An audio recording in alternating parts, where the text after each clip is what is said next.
When I first went to the Foreign Office in early June 2001, being briefed about various issues. This was 3 months before 9/11, and one of the diplomats who'd spent quite a lot of time in Riyadh posed me a quiz question, which was how many original books in Arabic had been published by Saudi authors in Saudi Arabia in the previous year.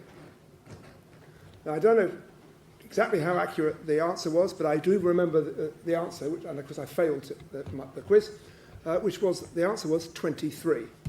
And it may have been 25 or 27, but the diplomat was making the point to me that Saudi Arabia then was an intellectually impoverished country, which, because of a variety of controls on people's thought, did not encourage the development of the imagination without which books cannot be written. There are some other figures which we need to bear in mind. You've had plenty of them today, but Saudi Arabia's military spend at 10% of its GDP is either the third or the fourth largest in the world, depending whether you follow the Stockholm Institute or the IISS, and at 67 billion if you follow Stockholm, 82 billion IISS. It's below that of the US and China. It's similar to that of Russia. It's above that of France and the UK. And by way of really important comparison, it is 5 times the scale of defence spending by the Iranians, even though it has just 1/3 of the population. Indeed, the UAE, with whom it's in alliance at the moment, which spends significantly more than Iran on defence, even though Iran has 9 times the population. As we know, Iran is a country which is, on a per capita income basis, very wealthy. But the wealth of the country is unevenly distributed. The Saudi economy is the least diversified in the GCC area, and moreover, Saudi is an absolutist monarchy, rated 5th worst out of 167 in an Economist list of the most authoritarian governments in the world. And we have seen a very good example of that exercise of absolutist power with the overnight detention on the 4th of November of around 200 senior Saudis now incarcerated in the most luxurious prison in the world, the Riyadh Ritz-Carlton, and facing allegations of systematic corruption totaling 100 billion US, equivalent to the whole of Saudi Arabia's national debt. Now, there are 2 invariable characteristics of absolutist governments. One is their opacity, and the second is that their rule of law is a tenuous, slippery concept, sometimes absent altogether. Thus, the accountability of those who govern it is extremely weak, and that extends to the absence of the collection and dissemination of much national data, which in other countries is taken for granted. And without the collection of national statistics, the people of a country can't have a proper debate about what is happening to their countries. Absolutely fundamental. And the rise of debate and a gradual emergence of democracy in the United Kingdom through the 19th century coincided with the collection of reliable economic and social and political data. Some financial and other economic data in Saudi are reliable. They have to be for the markets. But social data, for example, on income distribution and poverty is virtually non-existent because the Saudi authorities do not want to face up or understand whether they have a problem, for sure they do, or its scale. As far as the rule of law is concerned, some steps, modest steps, have been taken in recent years to improve the quality and transparency of the legal system, but its essential characteristics remain Kafkaesque in many respects. The fundamental basis of the law is Sharia, developed in the 8th century, a long time ago, in completely different circumstances. Many trials are in secret, executions are rising, and legal systems for consistency require that you follow precedent, and there is an intellectual debate between different members of the judiciary. It doesn't really happen in Saudi Arabia because judges are broadly left to themselves. And the authoritarian nature of the regime extends to the practice of religion. Conversion from Islam is still technically punishable by death. There are about between 1 million and 1.5 million people of the Christian faith in Saudi Arabia. A lot of those are expats. No churches are allowed. I just say parenthetically, in contrast to Iran, where people are free to practice their religion, and as I have seen, to go to church or to synagogue if they wish to do so. And then, of course, the dominant school of thought in Saudi Arabia for the last 2.5 centuries has been puritanical Wahhabist school of thought, which has, amongst other things, insisted on very high standards in marriage and personal habits, and in the recent past has made adultery and the imbibing of alcohol the subject of harsh punishments. And the exclusivity of Wahhabism has given rise to an intense intolerance of any who do not follow that path, and in turn has provided an ideological underpinning for extremism and terrorism. It is no accident, in my view, that Al-Qaeda's leader, Osama bin Laden, of the construction family, and 15 of the 19 who were involved in the 9/11 bombings were Saudis, and the other 4 were from the UAE, Egypt, and the Lebanon. Saudi and Qatar have helped in the recent past to fund and support some of the Islamist extremists who were active in Iraq and Syria. And it took a while after 9/11 for Saudi to recognize that they had an internal terrorist threat, as well as having harbored the terrorists behind 9/11.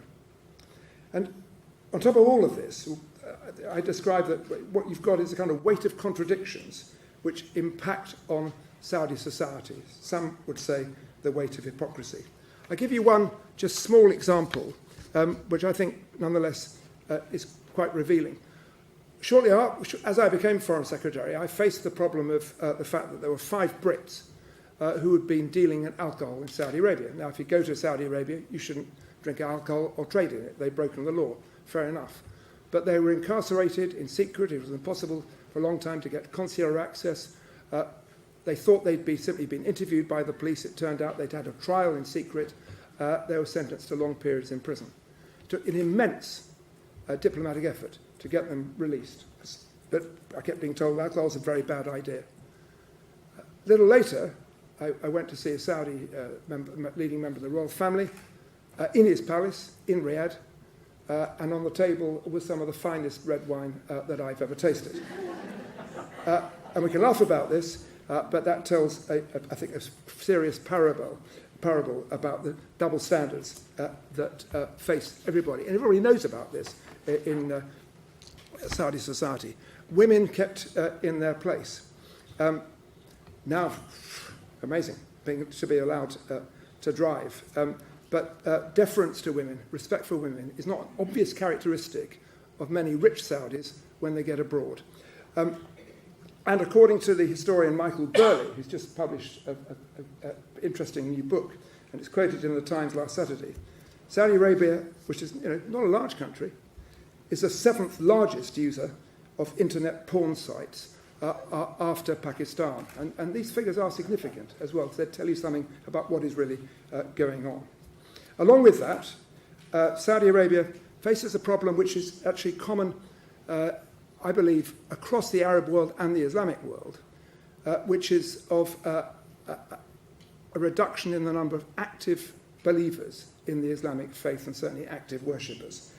The Economist 2 weeks ago quoted some very interesting data so far as Egypt is concerned. A year ago, there was similar data so far as Iran is concerned. Of course, there isn't any data for Saudi Arabia, but the whole example of what happens through the practice of extreme Wahhabism over the last 15 years is, I think, inevitably has rubbed very thin with a large number of people, especially those of the younger generation. Now, I wish, and we all do, I'm sure, Mohammed bin Salman well in what he's seeking to do in internal reforms, if it genuinely leads to a diversification of the economy, bringing women up to, a rightful place just to how they ought to be treated as same members of the human race as men, improving the education system, introducing the rule of law, all fine, and if he's able to introduce the semblance of democracy as well, that would be an extraordinary thing as well. But as we've heard from previous speakers, there's a big question about whether that will be achieved. And there's an even bigger question, I think, about the foreign policy which Mohammed bin Salman has embarked upon, which I think I know why he's doing it, but could have the effect of compounding the instability which he may be creating through these internal reforms if he's not very careful. It's the oldest story, as it were, in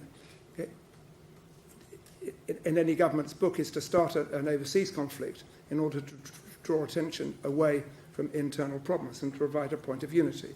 So Iran has become the big bogeyman for Saudi. Rivalry across the Persian Gulf goes back centuries, and it's nothing new. And when the Shah of Iran, who was pro-Western, was there, the Shah and the Saudis were vying at that stage for regional hegemony. But that has been greatly exacerbated post the Islamic Revolution in Iran by the fact that the Saudis were the key party who bankrolled Saddam's unprovoked aggression against Iran, which led to the Iran-Iraq war between 1980 and 88. And one of the problems about foreign adventures, and I say people by all means, if there's one gentleman who wants to ask me about Iraq, should say this, is that they can lead to consequences which are quite unintended. And the consequence of the Iran-Iraq war is intended to be a short war to exploit the instability that was taking place in Iran, huge instability, and by no means obvious that Ayatollah Khamenei would maintain his dominance in that society in late 79 and early 80. It was intended to remove Ayatollah Khamenei and to ensure that there was a different kind of regime imposed. It turned out to be a long war, and far from undermining Khamenei and the Islamic Revolution, it reinforced and cemented it and allowed Khamenei to remove many of the internal opponents to that regime. So you need to be careful what you wish for. And what we're seeing in Saudi Arabia these days, in very sharp contrast to the very cautious approach adopted by his predecessors. For example, Saud al-Faisal, who was foreign minister between 1975 and 2015, holds the world record for this. But he was a very wise man, in my experience. Of course, he represented Saudi interests, but he was cautious. I don't believe he would have got embroiled in the terrible adventure, which is the catastrophe of the Yemen today. And yes, we can all, and I do, criticize Iran for its role in the Yemen, but its role, by the account of most impartial observers, is much less than is being played up. But the key cause of the destruction, the humanitarian crisis, this is the worst humanitarian crisis in the world at the moment, is the blockade and the bombings, but particularly the blockade, as well as the bombings, of the Yemen by the Saudis and the UAE. He's got himself embroiled in a fight with Qatar, and that is split the GCC and is pushing Qatar towards the Iranians, again, the opposite of what they wish. And then there's the issue of the Lebanon, where Saad Hariri made this, announced his resignation, as one of the newspapers commented. This is just about to go off, so I'll give myself 30 seconds. one of the newspapers commented it with all the conviction of a kidnapped hostage being forced to read a script. He keeps saying he's going back to the Lebanon, but so far as I know, he's not yet done so. But apparently, he was removed to Riyadh and detained because he quotes he got too close to Hezbollah. Hezbollah and the other Shia parties represent over a quarter of the Lebanese population. It's not only Hezbollah. Hezbollah has seats, 13 seats in the governing coalition in the Lebanon and 2 seats in the cabinet. And although it's easy to say, yes, Hezbollah has been proscribed as a terrorist organisation, that's true. I proscribed it as a terrorist organisation on the recommendation of Robin Cook in early 2001. But what we prescribed was the military wing, and we ensured that the political wing was not proscribed, because just as we proscribed the provisional IRA, but did not proscribe its political wing, Sinn Féin, because Hezbollah as a political force is a reality in the Lebanon, and anybody who thinks that an intervention in Lebanon is going to benefit the people of the Lebanon needs to remember what happened during the 15-year civil war. And then, David, something we can get on to talk about, there's the extraordinary possibility of some sort of deal between the Trump White House and Saudi Arabia to secure a peace in Palestine and with the Israelis. We'll look forward to that, but it will be a long time coming. Thank you very much indeed.